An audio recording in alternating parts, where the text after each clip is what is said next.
Escucharemos a continuación las palabras del señor presidente de la Nación, doctor Javier Milei.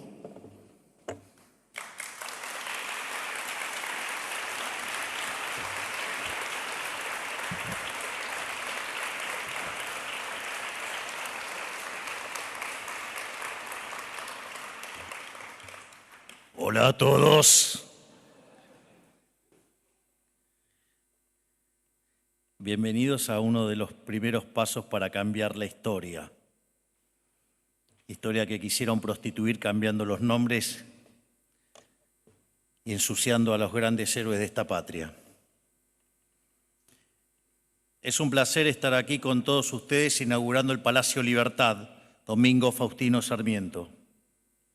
Quizás para algunos sea solo un simple cambio de nombre, pero para nosotros es el inicio de una nueva etapa donde enaltecemos la figura de nuestros más grandes próceres y símbolos nacionales, para dejar atrás el culto a los políticos que arrastraron al país a la decadencia y a la humillación. Aprovechando la oportunidad, me gustaría conmemorar que hoy se cumplen 156 años de la asunción de Domingo Faustino Sarmiento como presidente de los argentinos. Su presidencia se encuadra dentro de las más importantes de nuestra historia, porque fue fundamental para la consolidación de nuestra nación.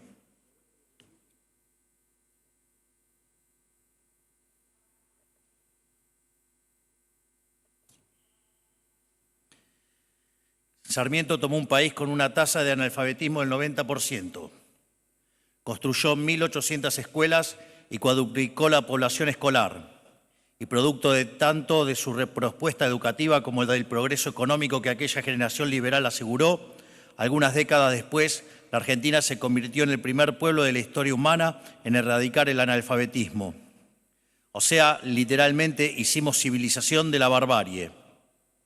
Casi que les diría que, sin lugar a dudas, fue el primer gran pensador que desarrolló la teoría del capital humano, que tanto los liberales, por ejemplo, como el profe Espert, tanto admiramos a Gary Becker, que fue quien lo plasmó en el análisis microeconómico.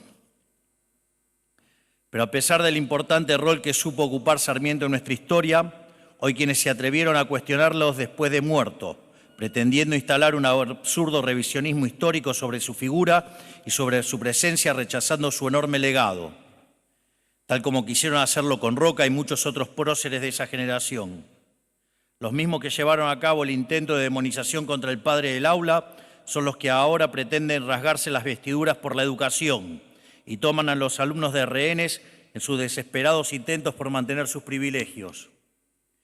Y también estos mismos quienes promovieron el modelo cultural, social y económico que atrasó a la Argentina al desastre durante las últimas décadas.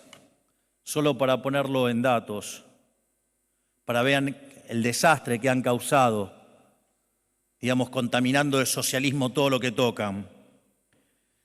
En función de las pruebas Aprender del 2023, hoy sabemos que de los chicos del primario, cerca del 40% tiene un mal desempeño en lengua y cerca del 50% un mal desempeño en matemática.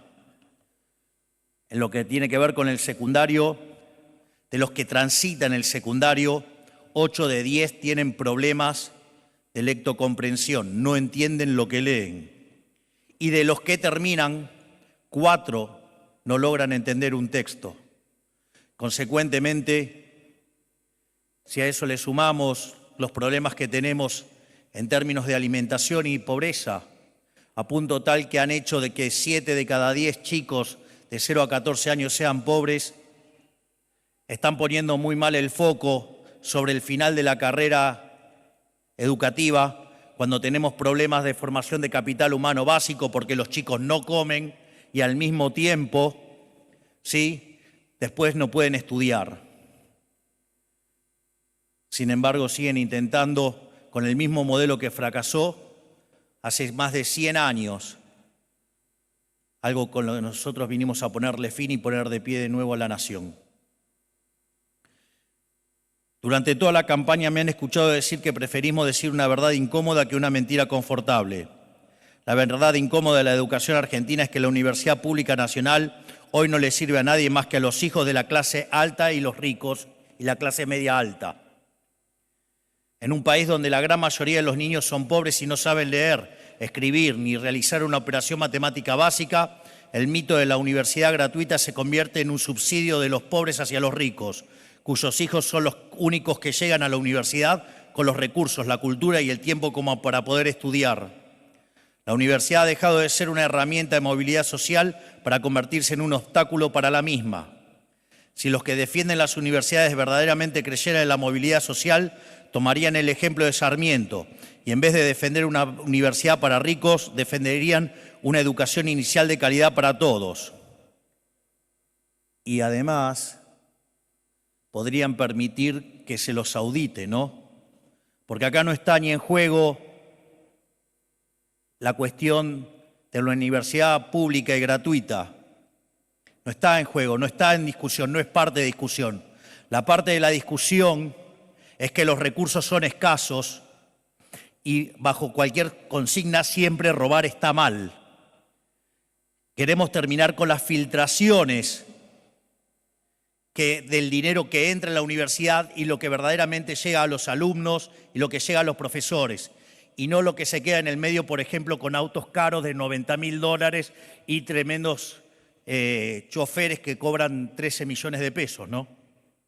Es por eso los queremos auditar, no porque querramos cerrar las universidades como le mienten a la gente, sino porque además la queremos cuidar, cuidando los recursos, y para eso hay que auditarlas.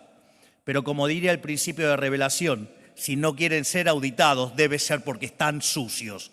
Por lo tanto, señores, dejen de engañar a los argentinos y díganles la verdad, que no quieren ser auditados para mantener sus curros y que de esa manera utilizan y prostituyen una causa noble para seguir defendiendo el robo de algunas agrupaciones políticas.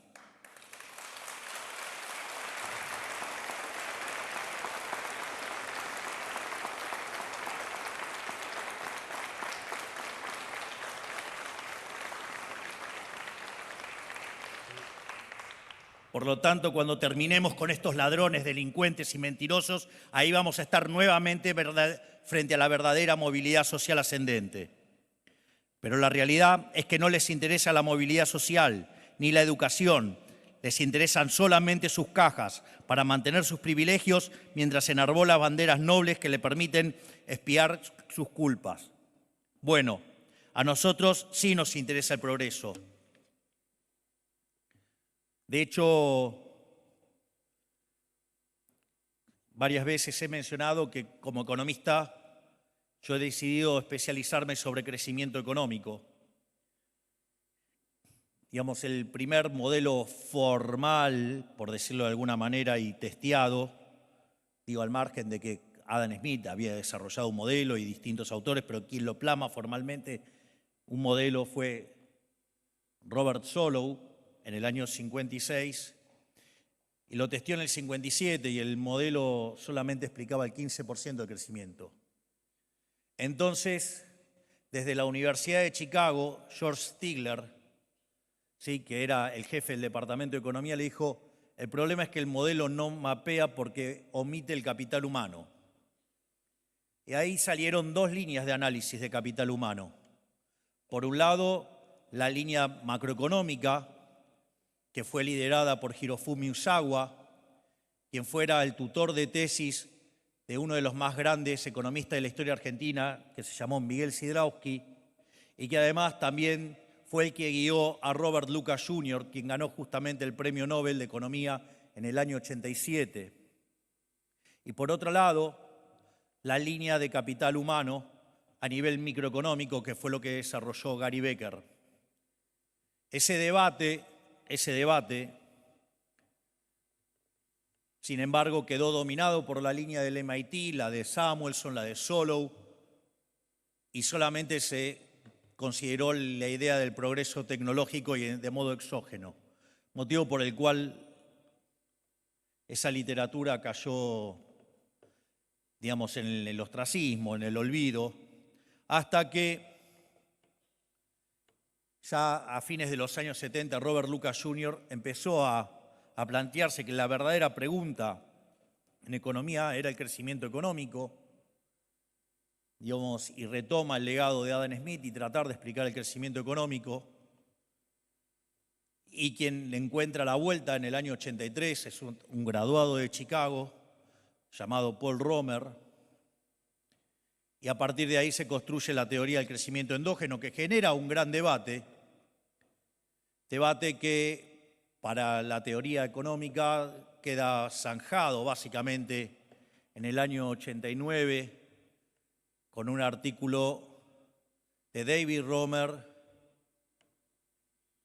Weil y Mankiw, y adivinen qué descubren.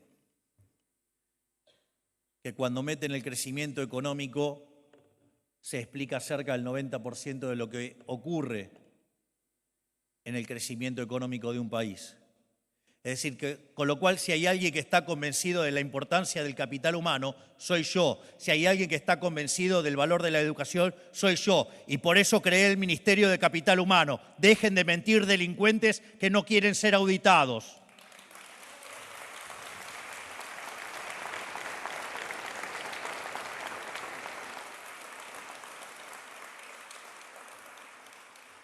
Por eso hoy, 156 años después de la asunción presidencial, quiero ratificar que Sarmiento sigue siendo uno de nuestras grandes guías junto, mal que les pese, a Julio Argentino Roca, a Urquiza, a Mitre, a Avellaneda, a Pellegrini y sobre todo a Juan Bautista Alberdi.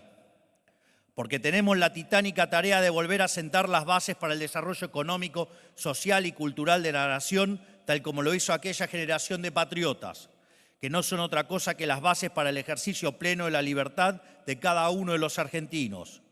Esa es la única manera de honrar a nuestros próceres, con una obra a la altura de la suya, que coloque al país en la senda de la prosperidad nuevamente, y no vamos a parar hasta lograrlo. Y aquellos que quieran atentar contra las ideas de la libertad, que son sin duda las ideas del progreso, les recuerdo lo que decía Sarmiento cuando fue obligado a exiliarse por la intolerancia y la proscripción de la tiranía rosista. Las ideas no se matan.